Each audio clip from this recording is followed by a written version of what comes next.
Hey, Ghost Machine fans, this one's for you.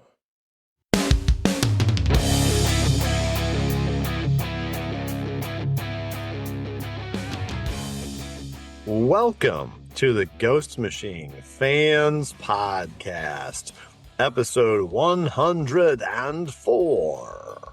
It's time for us to get spooky, even paranormal, if you will, as we deep dive into the Committee on Spectral Affairs. I'm Nick, and as usual, I'm joined by my much better half, my wife, Snoggle, aka Becky. My dear, are you ready for some ghost busting? I am so ready. Do we have rights to hum the Ghostbusters theme song? I feel as though I could get away with without owning the rights. And I could say that that is tentatively the theme song for the Committee of Spectral Affairs. I absolutely agree with you. Who are you going to call? Erasmus. Who are you going to call? Ghost Machine fans. Boom. Yep. But before we talk all about that, we have a couple of housekeeping items. The first of which is a shout out for new friend of the show, Cornbread Comics. That's the handle on Instagram that you can look up. It's Cornbread with 2 D's Comics, all one word. So CORNBREADD Comics. And take a look at it. It's really cool. Cover sketch artist, like an independent cover sketch artist that sells his work on Whatnot. He has a really distinct style. I thought it was pretty enjoyable. And he has a really cool Geiger sketch cover out there that he put on his Instagram somewhat recently. So make sure to go check it out. It was really neat. We featured it in one of the recent Ghost Machine Fan Content Friday segments. Cornbread Indeed. And it's about time we move on with speed because Snoggle's in the newsroom.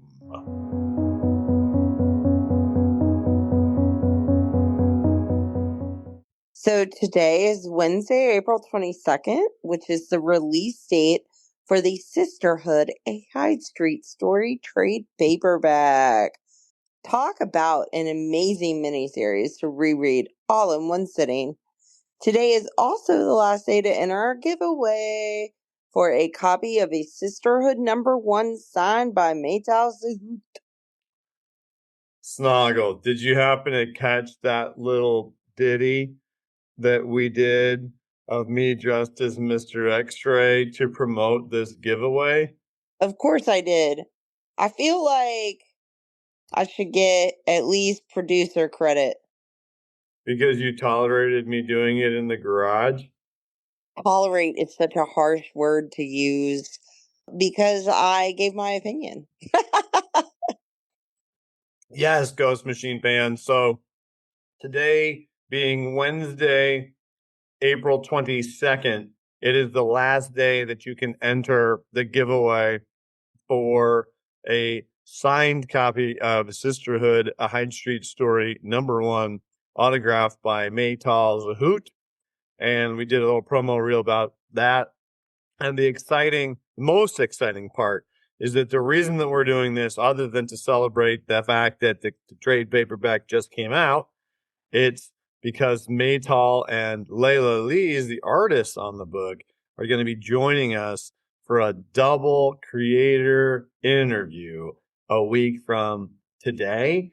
And part of the way that you enter the giveaway that we posted about is that you also have to email us a question to ask Layla and or Maytal. And we've already received a slew of those, and we're excited about the handful that we're going to choose to read on the show, in addition to several questions that we have of our own. And so that's exciting. And if you're listening to this in the future, Hopefully you can relive this vicariously through the podcast. Yes. It's a good one too. For sure. Definitely. It's a fun one. Yeah. And there is another thing that would be wonderful for you to action if you are a Ghost Machine fan, and that is the annual Ringo Awards. If you haven't been on our Instagram, Reddit, Facebook, Twitch, Blue Sky, or TikTok, then you might not know that right now the Ringo Awards are going on. And now the Ringo Awards are comic book awards that go around every year. They're very prestigious. And you go in there and you nominate creators for different things. And what it does is it gives you prompts. So it's going to be like best writer, best artist or penciler slash inker team, etc. And so you then can put whatever you want, and then people accumulate, the people that they vote for, and that's who wins the awards. Kind of like the People's Choice Awards.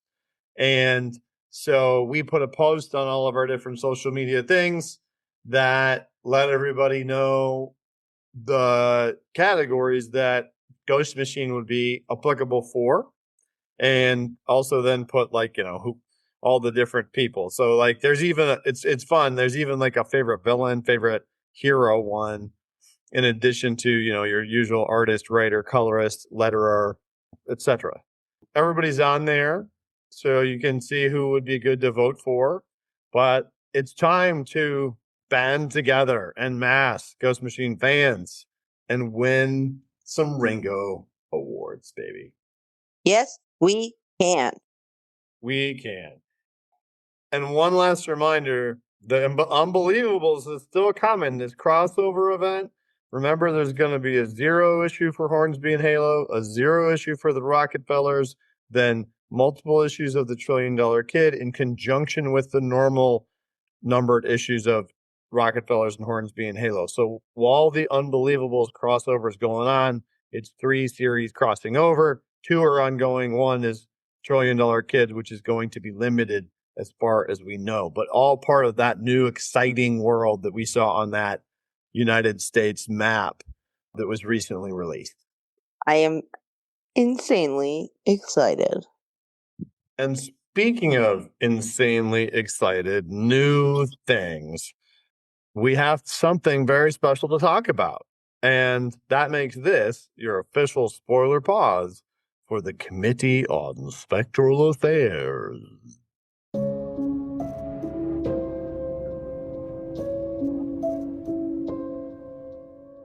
So you're probably wondering, what is this? Are we going to do a creator roll call? Not. We probably don't need to do one of those on this. So there's not a new issue that came out today other than the Sisterhood trade paperback, and we are all caught up at the moment. So what we wanted to talk about, we wanted to take some extra time to talk about one of the new character groups, organization entries in the first Ghost Machine guidebook issue that came out, which was about the world of the Unnamed. And while the majority of the book was reprintings of the bio pages that we had seen in other issues of the Unnamed, all in one convenient place, it also contained 3 new completely entries that we hadn't seen in print yet. One was the Department of Historical Preservation. One was the Founding Fathers. The third is the Committee on Spectral Affairs. We've already talked about the first 2 on relevant episodes. And now we're going to deep dive into this because there's a lot here. This is a meaty half page of prose, as well as a very eyebrow raising illustration. So there's a lot here. Snoggle and I are both fans of paranormal squad based tales, everything from Warehouse 13 to Monster Hunter, Van Helsing era stuff and all that kind of stuff. So I was really excited about this, but the first thing that you have to make abundantly clear is this is a part of the first Ghost mythos. It's part of the series that we know is written by Brad Meltzer and penciled by Gene Ha. And we know the whole first issue is done, is what we've been told. So this thing is bacon, ready to come out of that oven, I would think, sometime in the next whatever, sometime in the relatively near future. And sometime in the soon. Sometime in the soon. And there is a lot here that is brand spanking new that we haven't heard about at all in the world of the Unnamed or in the first Ghost Prelude, which was on the tail end of Redcoat number 14. Yeah, I will have to say, I think it's a kind of really cool thing to do, to talk about, characters and from a book we haven't read yet. What makes you say that? Because it just doesn't happen often, I guess. Right? Or does it? And I'm just unaware. It doesn't happen that often. You mean in the sense that in this write-up, we hear about events that have occurred already that are essentially leading up to something now without seeing them ever in comic form, right? Correct. I think that that's fair to say. That's not super common. And in this case, it's painted using the instrument that is a bio page or whatever. Yeah. And so there's like a format to them all and special abilities section, and like each, it kind of like it follows a cadence or whatever, like it's a part of a filing system. Yeah. And Would I lie? Well, and there's something similar in the Hyde Street ones, even though it's a little different. And when you're getting that, it can live, I feel, a little bit beyond the world of just like a page of prose telling you some stuff, because it's part of the world and it's meant to help you kind of peek behind into it and get excited, because this write up tells us that from a very early period of time, multiple people who perished on the grounds of the White House, whether it's the original White House or the one after the fire, have then been witnessed with such frequency that a group of paranormal people has continuously needed to maintain the White House of Secrets, quote unquote. Mm-hmm. And by putting really subtle stuff in there, like at one point, the team was Houdini, H.P. Lovecraft, and A.E. Waite. And I had to look up A.E. Waite. Apparently, that person has something to do with the current era of tarot decks. Mm-hmm. And those people were like a paranormal investigator team or something, trying to make sure that the White House of Secrets didn't go awry. Yeah. So, this is interesting though, because like you said, it's not very common. And this is the same every time. It's a bio page, just like we've seen all the way back since Jeff worked with David Goyer on JSA. But it's the same type of thing. It's not prose and it connects some things, but in this Mm-hmm. case, it's a bit more teasy. It's a bit more like, oh my goodness, what you talking about? Houdini on a team with H.P. Lovecraft. Oh my, just shut up and take my money. Yeah. But why does this matter? Like you may be wondering, like, what the heck? You're talking about an episode, a whole episode. The Ghost Machine Fans podcast is about one entry in a guidebook. Well, this is all about first ghosts, because remember, we saw the first ghost prelude and the end of Redcoat number 14, which was Linus Nash, young Linus Nash, son of Sarah Nash, the president at the time. He was asking her about some pictures on the wall about Redcoat and like a fire. That was the fire one. And then before that, all the way back in Ghost Machine number 1, we had a bio for Sarah Nash and how she went to space and then she came back. And after she was an astronaut, she became the first woman president. And then that was right before the Unknown War kicked off. And so that's where this all connects, because right before the Unknown War is where First Ghost comes into play, according to the cadence of events that we've seen in that prelude. Remember? Mm-hmm. So do you remember the wraparound cover for that issue that Brian did and how the back was all first ghosty stuff, even though the front was the fire? Yes, I do. And now, when we read a bio like this about the CSA, it leads me to think even more like, well, who's that? Who's that? What's this? Absolutely, because it tells you a whole bunch of stuff. It's like there was this paranormal team in the early 20th century that now you want a miniseries about. But then there's also a team later because after they stopped being called the White House of Secrets, they started calling them the Committee of Spectral Affairs. And in the 70s, Erasmus and Valerie McCord were a team. Like, so they were a husband wife team that were part of this organization. And keep in mind that usually when we see this kind of stuff, it's like paranormal investigators that travel around the world and do X, Y, and Z. But these are people that just make sure that the White House stays in check, as far as I can tell, Yeah. which is fun. There's because that means that first ghost is like, well, does that mean it's all these different people that they're talking about? Or is it a specific ghost? Is it that Abigail Marsh one? Is it Lincoln's son? Like, which one is the first ghost? I don't know. Mm-hmm. The reason I ask about that back page, if you go Ghost Machine fans, if you pause the show, go get your copy of Red Coat 14, look at the back page of it, and you'll see that on there, you've got Sarah Nash, Linus Nash, someone else who looks like young with his hands to his face.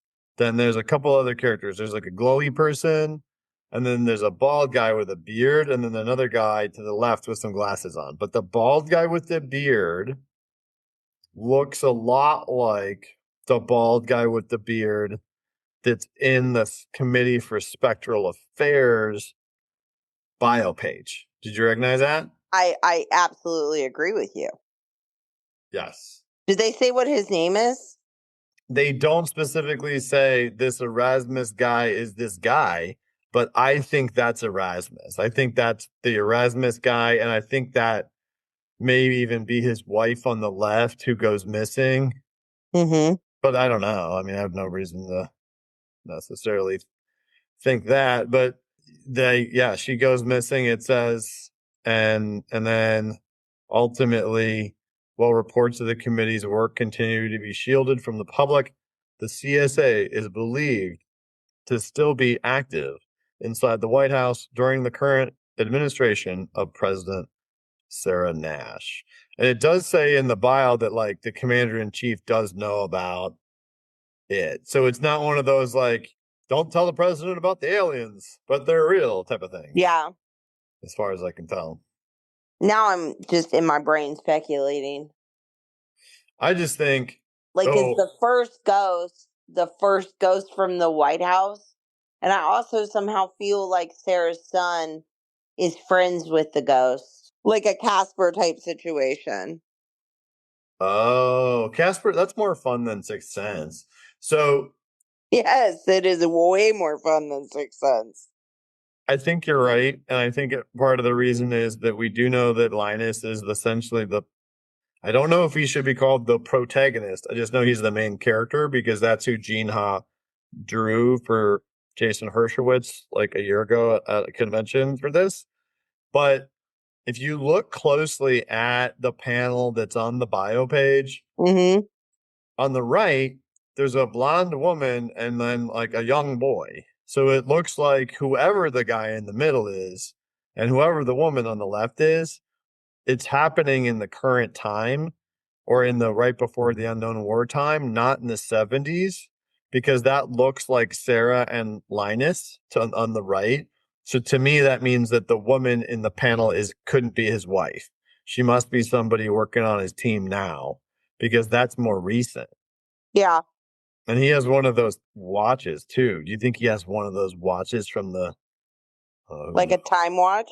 Well, that's the thing. Like the spectral energy and the magical energy in this world is the same kind of bluey glow that some of the other stuff is. But Yeah. just recently, we've seen more of the other, like the greens and the yellows and those shards that have been dropping tanks and duffel bags. But, Mm-hmm. that's different. I agree. It's just one of those things like if you like elaborate storytelling like Becky has talked about before when she's read a new book, if it's a fantasy book or something and it has like cool source material built in like the front cover of the map or whatever, like world building is built in. When you read something like this, you're like, man, these folks have really put a lot of effort in. This is like the dungeon master's guide to this group of people. And that isn't something that you really get if you just like go binge a show on Netflix or whatever. And to me, it makes me excited to know that I know more about this story by paying Yeah. attention to such like minute detail. And that, I mean, that for me is why I was pretty excited about this guidebook because you usually don't get this much detail before you read a book. Honestly, it's not like you and I have discussed with movie trailers nowadays. You go in and you're fairly certain of a majority of the plot, sometimes even the twists. Right. This is more mystery. It's like, yeah, we have information, but now I'm left wanting more. And I think that's the intent because it's very teasy. Most of these are, and that's a strategic decision, which I like.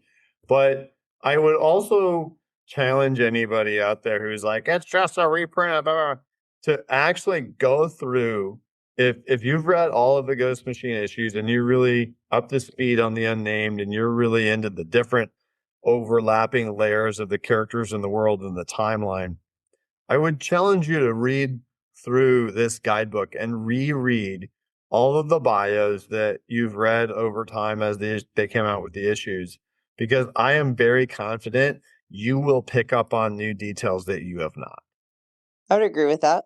And it'll make you feel like $1,000,000 as a comic book reader because it's only this type of thing, only this hobby that can really do that.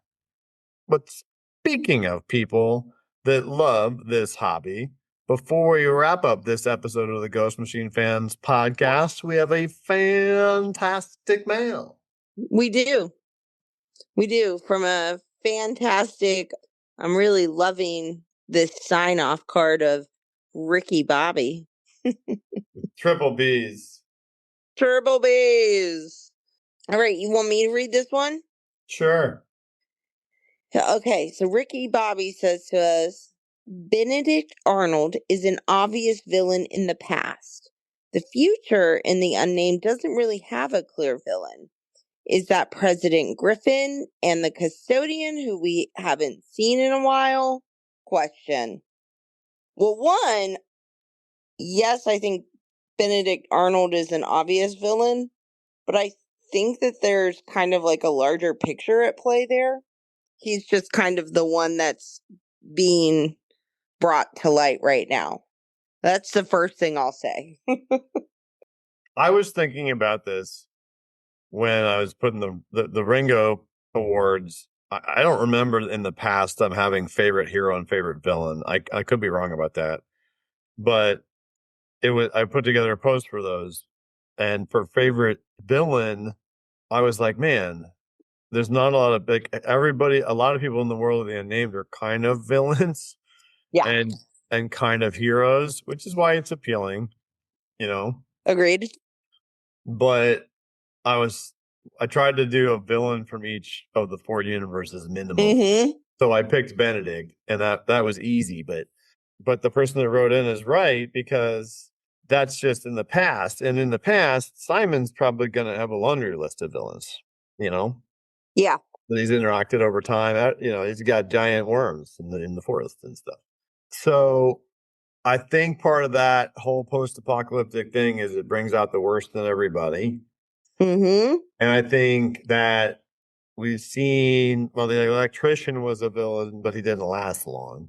The custodian, I think, appears to definitely be a villain, but I really like President Griffin, and it's, it's because his purpose is nebulous. Like we know he's from a different White House, like in a different, he's not in DC. And we know that he worked with that general who is rather noble, and we liked her a lot. And he didn't want, like, they cared about each other's well-being. So there was a dynamic there that we didn't hear more about. And but we don't know why he has the powers that he has, and he has some sort of like pretty strong powers because we've seen him take his glove off and do some radioactive-ish kind of stuff. But I don't get the sense that he's as villainous as like the King of Camelot people Absolutely agree with you. or the Organ people. Yeah, I feel like he's just a mystery at this moment. I do not think you could classify him as a villain. Yeah, and I think that's also part of what makes this good, sophisticated storytelling. Yeah. We don't Agreed. necessarily need that to be black and white. And on a lot of days, Tariq Geiger's the villain, man. Yeah. And for several issues, Ashley Arden was the villainess. Yeah. I think villain's a weird term in the Geiger books. Right. To be determined, really. But I do think for our good friend Junkyard Joe, the custodian is the villain. I'll give you that. Oh, 100%. Well, Cobbler's a time trekking villain. Yeah, that's true. That's true. And his ilk, like those guys, the crew that made the South win the war, bad guys. For sure. Yeah, they're very bad guys. So they'll get theirs one day. For sure. Well, if you want to be like Rick Bobby with 3 B's and an I, then we would love to hear from you with a question, a note, a heckle, or all of the above. And you can email us at ghostmachinefans@gmail.com. And if you'd like to find all of our other platforms and fun stuff, you can do that by going to www.ghostmachinefans.com, where you'll find our socials, our wiki, and the invite to our Discord on our Instagram profile, on the announcements on Reddit. And thanks so much for joining us tonight on the Ghost Machine Fans Podcast. Committee on Spectral Affairs Podcast.